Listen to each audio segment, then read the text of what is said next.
पीछे आप पढ़ चुके हैं कि प्रधानमंत्री श्रीमती इंदिरा गांधी की हत्या हो चुकी थी और लोग सरदारों को आतंकवादी करार देकर उसके साथ खूनी होली खेल रहे थे। जब खूनी भीड़ मेरी ओर बढ़ी तो मैं एक डॉक्टर की क्लिनिक में घुस गई।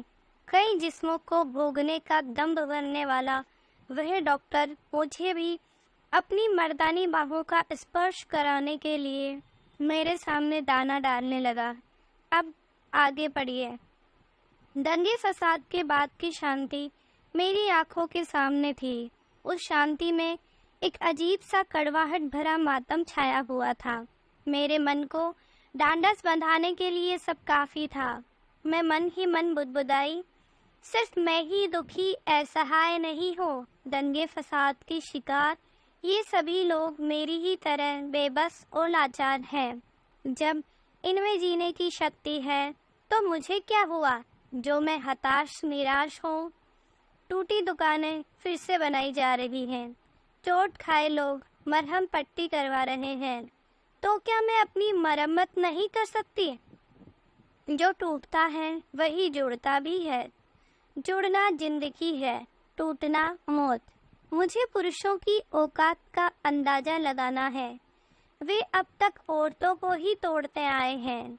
उनके साथ बलात्कार करने में ही अपनी बहादुरी समझते हैं। अब मैं उन्हें तोड़ूंगी, उनके साथ बलात्कार करूंगी, उनकी धज्जियां उड़ाऊंगी।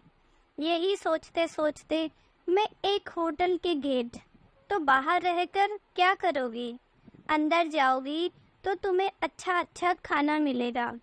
5 स्टार होटल का खाना शायद तुमने कभी खाया नहीं होगा। वह आग्रहपूर्वक शब्दों में बोला। नहीं, मैंने खाया तो नहीं है, लेकिन मेरे पास पैसे भी तो नहीं है। मैं एक सांस में ही बोल गई। वह हंसने लगा। मेरे पास तो है न, मैं तुम्हें खाना खिलाऊंगा। तुम जैसी हसीन और दिलदार लड़कियों पर मैं अपनी सारी दौलत लुटा दूं तो भी कम ही है। उसके ये कहते ही मैं ये समझ गई कि बूढ़ा आशिक मिजाज व्यक्ति है। लड़कियां इसकी कमजोरी है, इससे पैसे ऐंठे जा सकते हैं। मैं ये सोचते ही खुशी के मारे खिल उठी और उसका हाथ थामे गेट से होती हुई होटल में प्रवेश कर गई। वह खाने की मेज पर बैठते ही बोला, क्या लोगी? तभी बुढ़े ने व्यंजनों के नाम वाली सूची मेज पर रख दी और हमारा मुंह ताकने लगा। मैंने कहा, तुम जो खाना मंगाओगे मैं वही खाऊंगी। ठीक है, तो चलो चिकन मटन खाते हैं। आज मौसम भी कुछ ठंडा ठंडा सा ही है। उसके ये कहते ही वेरा चिकन मटन लाने चला गया। खाना खा लेने के बाद वह थोड़ा सहमते हुए बोला, अब तुम कहाँ जाओगी? सुनते ही मेरी तो सांस ही रुक गई। मेरा तो कोई ठिकाना है ही नहीं, अब इसे क्या बताऊं? ये सोचते ही मैं काफ़ी नर्वस हो गई। वह एक मंजा हुआ खिलाड़ी था। मेरी ओर देखते हुए उसने फिर वही सवाल दोहराया। तो मैं रुक रुक कर बोली, मैं कहाँ जा सकती हूँ? मैं तो बेघर हूँ। कौन कहता है कि तुम बेघर हो? ये इतना बड़ा होटल है। इस होटल में एक कमरा हमेशा मेरे नाम से बुक रहता है। आओ मेरे साथ। ये कहकर वह होटल की सीढ़ियां चढ़कर दूसरी मंजिल पर आया और एक कमरे की ओर इशारा करते हुए बोला, लो ये चाबी और जाकर दरवाज़ा खोलो। मैं चाबी लेकर ताला खोलने लगी। ताला जब खुल गया तो दरवाज़ा खोलकर अंदर आ गया। क्या शानदार कमरा था। मेरी तो आंखें ही चुंधिया गई।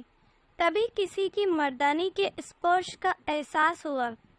मैंने कनखियों से वह बूढ़ा मेरे कंधों को धीरे धीरे सहला रहा था। मुझे कोई आश्चर्य नहीं हुआ। वह तो इसके लिए पहले से ही तैयार। मुझे ये पता था कि ये बूढ़ा मुझ पर इतना मेहरबान क्यों है। शायद हम ही मजबूर थे। मैं बेघर थी, मेरे पास पैसे नहीं थे। वह अपनी आदत से मजबूर। उसे खूबसूरत और कमसिन लड़की की देह से खेलने में मजा आता। मेरे खंधे को सहलाते सहलाते से चिकोटी काट दी। मैं उछल के कोने में जा खड़ी हुई। उसने बच्चों वाली हरकत कर दी थी। मैंने गौर से देखा, उसकी आंखों में गजब गजब की मादकता झिलमिला रही थी। वह बड़े ही अजीब ढंग से मुस्कुरा रहा था।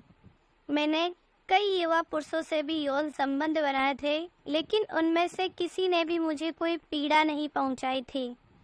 अब तक मैंने 10-15 बूढ़ों से भी यौन संबंध बनाए थे और वे सभी ही उद्दंड, उच्छृंखल और बदतमीज ही इस मामले में निकले थे। शायद इसकी वजह उनमें यौन उत्तेजनाओं का न होना ही था। वे जिस तेजी गति से मुझे छूते छाते थे, चूमते चाटते थे, उतनी आक्रामकता सहवास में नहीं दिखा पाते। फिर वे अपनी खींच चोट पहुंचाकर ही पूरी करते थे। मैं इतना तो पहचान ही गई थी कि पुरुष में आकर, बुढ़ापे में आकर यौन रोगी बन जाता है। महिलाएं इस उम्र में आकर शांत स्थिर पड़ जाती है। मैंने सोचा, क्यों न इस बूढ़े की रगों पर हाथ रखा जाए। फिर मैंने उससे पूछा, जनाब, इस उम्र में भी तुम लड़कियों के साथ यौन जीवन जीने की इच्छा क्यों रखते हो? वह हंसने लगा। क्यों? बूढ़ों का दिल शरीर जैसे जैसे बूढ़ा होता नहीं है। पुरुष मन कम से लड़कियों की देह से खेलने के लिए ललचाने लगता है। तुम्हारी पत्नी की देह क्या इस खेल के लिए उपयुक्त नहीं है? मैंने उससे छेड़ा तो वह बोला, वह तो बूढ़ी हो गई है, उसके स्तन लटक गए हैं, उसकी आग तो ठंडी पड़ गई है, वह तो इन क्रियाओं को करने की इजाजत देना भी पाप समझती है। मैं मुस्कुरा पड़ी। तो क्या तुम बूढ़े नहीं हुए हो? मैंने कहा, न कि शरीर बूढ़ा हुआ है, मन अभी जवान है। तो क्या तुम मुझे संतुष्ट कर सकोगे? तुम्हारे शरीर में तो उत्तेजना आती ही नहीं होगी। मेरे ये कहते ही वह हंसने लगा। शरीर की उत्तेजना से मेरा क्या लेना देना? मन की उत्तेजना से मुझे मतलब है, लेकिन मुझे तो तुम्हारे शरीर की उत्तेजना से मतलब है। मुझे तो तुम उत्तेजित होकर छोड़ दोगे तो मैं कहाँ जाऊंगी? मैं ये कहते कहते चिंतित हो उठी। इसी बात के तो मैं तुम्हें पैसे दे रहा हूँ। तुम्हें होटल का इतना शानदार कमरा दिया है। जानती हो इस कमरे का एक रात का किराया कितना है? पूरे 1000 रुपये। ये कहते कहते बूढ़ा मेरे करीब आकर खड़ा हो गया। मैं उसे मना नहीं कर पाई। उसके मुंह में असली दांत तो थे नहीं, बनावटी दांतों से ही उसने मेरे नर्म और गुलाबी गाल को कसकर काट लिया। मैं दर्द के मारे बिलबिलाकर 2 कदम पीछे हट गई। वह मुझे अव्वल दर्जे का यौन रोगी लगा। मुझे दर्द से कराहते देखकर शायद उसे यौन संतुष्टि मिल रही थी, क्योंकि वह बहुत ही खुश था। फिर वह मेरे नज़दीक आकर बोला, कपड़े उतार दो। मैं डर के मारे थर-थर कांपने लगी। अगर मैंने कपड़े उतार दिए और इससे मेरे सारे शरीर को ही नोच डाला तो क्या होगा? मेरी तो जान ही निकल जाएगी। इतने में वह बोला, कपड़े उतारने के 5000 रुपये तुम्हें मिलेंगे। विश्वास न हो तो लो, यह गड्डी संभाल कर रख लो। 5000 की गड्डी मुझ जैसी खूबसूरत लड़की के लिए कोई ज़्यादा नहीं थी।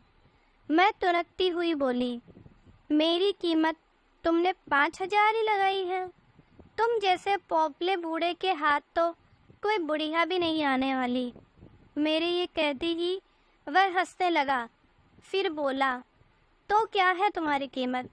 मेरी कीमत तो बहुत है, तुम किश्तों में भी नहीं दे पाओगे। मैं इतनी मूर्ख थोड़े ही थी कि अपनी कीमत लगाती। उस बूढ़े ने 10,000 की एक और गड्डी बैग से निकालकर मेरी ओर सरका दी। फिर वह बोला, अब तो तुम खुश हो? मैं धीरे से मुस्कुरा दी और एक एक करके अपने सारे कपड़े उतार दिए। मेरी चिकनी जांघों को देखते ही वह किसी भेड़िए की तरह मेरी जांघों पर टूट पड़ा और उन्हें जीभ से चाटने लगा। पसीने से नहाई मेरी जांघें चाटने में उसे जरा सी भी घिन नहीं आ रही थी। फिर वह मेरी छाती को पकड़कर दांतों से गुदगुदाने लगा। मैं अचानक ही सिसकार उठी। मेरे शरीर में ज्वाला सी धधक रही थी, ऐसी सेक्स की आग की ज्वाला जो उसके कांपते हाथों की गर्मी पाकर और भड़कती ही जा रही थी। तभी वह मेरी आंखों की पलकों को चाटने लगा। मैंने घृणा से अपनी सांस रोक ली, क्योंकि उसके मुंह से एक अजीब सी दुर्गंध आ रही थी। मैंने आंखें मूंदकर दूसरी तरफ जैसे ही फेरनी चाही, उसने मेरे माथे पर अपनी बनावटी दांत गड़ा दिए। मैं दर्द से अचानक ही चीख पड़ी और उससे स्वयं को छुड़ाकर कराहने लगी, लेकिन वह वापस मेरे पास नहीं आया। लाल लाल आँख किए मुझे ही घूरे जा रहा था। मैंने देखा उसके मुंह पर खून लगा हुआ था। वह अपनी जीभ से आड़ी तिरछी चाट रहा था। मुझे लगा अब मैं नहीं बचूंगी, तो मैं दौड़कर बाथरूम में आ गई और सिटकनी लगा दी। अपने आप को संयमित करने लगी। मर्द कितना जानवर होते हैं, जब कुछ नहीं कर पाते हैं तो गुस्से में औरत को नोचना शुरू कर देते हैं। मैं यह सोच ही रही थी कि वह कमरे से बाहर हो गया। मैं ये सोचने पर मजबूर हो गई कि दुनिया की अधिक औरतें पुरुषों से पीड़ित हैं। मैं तो विवाह बंधनों से मुक्त हूँ, अपना पुरुष बदल सकती हूँ, लेकिन उन औरतों की पीड़ा तो कोई था ही नहीं जो विवाहित है। पति के मुंह से शराब की बदबू आए या पान मसाले की दुर्गंध आए या फिर सिगरेट की उल्टी ला देने वाली बदबू आए, उन्हें तो बर्दाश्त करना ही होता है। इतना सोचकर मैं भी कमरे से बाहर आ गई और सीढ़ियां उतरते हुए नीचे हॉल में आ गई। इधर उधर देखा तो काउंटर पर कोई नजर नहीं आया। मैं धीरे धीरे से दबे पांव हॉल से बाहर होती हुई गेट की ओर बढ़ गई। तभी मेरी नज़र उस बूढ़े की कार पर पड़ी। मेरा कलेजा धक धक करने लगा। मैंने देखा वह कार से शराब की 2-3 बोतलें निकालकर गेट की ओर ही आ रहा था। मैं गेट की दूसरी तरफ मुंह करके खड़ी हो गई। उसने मुझे देखा, वह डगमगाते पैरों से चला गया। शायद वह मेरे लिए शराब की बोतलें लेने जा रहा था।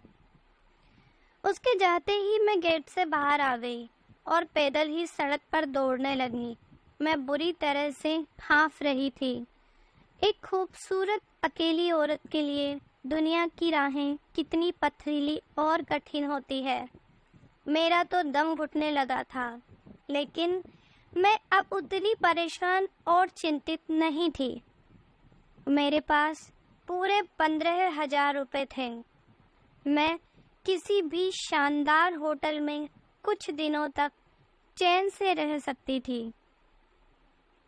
मैं उस शहर को ही छोड़ देना चाहती थी, जहाँ के पुरुष बूढ़े और मानसिक रोगी थे। मेरे लिए यह कितनी हैरानी की बात थी कि अब तक मेरे संपर्क में आने वाले अधिकांश पुरुष बूढ़े ही थे। इससे ये बात तो मालूम हो ही गई कि एक कमसिन और खूबसूरत स्त्री के कदरदान अधेड़ उम्र के पुरुष ही ज़्यादा हैं। पैसे भी देने के लिए उन्हीं के पास है। युवा पुरुष सेक्स में संतुष्टि तो दे सकते हैं, पर पैसे खर्च नहीं कर सकते हैं। उन्हें घर पर पैसों का हिसाब देना होता है। वे पूरी तरह से घर के मालिक नहीं होते हैं। बूढ़ों का क्या, उनकी पत्नियां उन्हें घास डालती नहीं, बच्चे उनसे रुपए पैसे का हिसाब लेते नहीं। पत्नी की ओर से उपेक्षित और आर्थिक रूप से स्वतंत्र बूढ़े अपनी अय्याशियों पर आए दिन धन लुटाने के लिए पूरी तरह से आज़ाद होते हैं। मुझे धन कमाना है तो बूढ़ों को फंसाना होगा। बूढ़ों का साथ थोड़ा जोखिम भरा है तो क्या हुआ, वे मेरे हुस्न का सही मूल्यांकन तो करते हैं। तभी मैं फिर एक दूसरे होटल के सामने आ खड़ी हुई। अंदर आकर कमरे का पता किया तो एक कमरा खाली था। मैं एडवांस पैसे जमा कर होटल की कमरे में आ गई। कमरे के अंदर की व्यवस्था बड़ी ही अनोखी और लुभावनी थी। सारे आधुनिक साजो सामान कमरे में मौजूद थे। मुझे कहीं बाहर जाने की जरूरत नहीं थी। दोस्तों, इस नॉवल का अगला भाग देखने के लिए प्लीज चैनल को लाइक एंड सब्सक्राइब जरूर कर दीजिए। Thank you. और कमेंट में बताइए आपको ये कहानी कैसी लगी।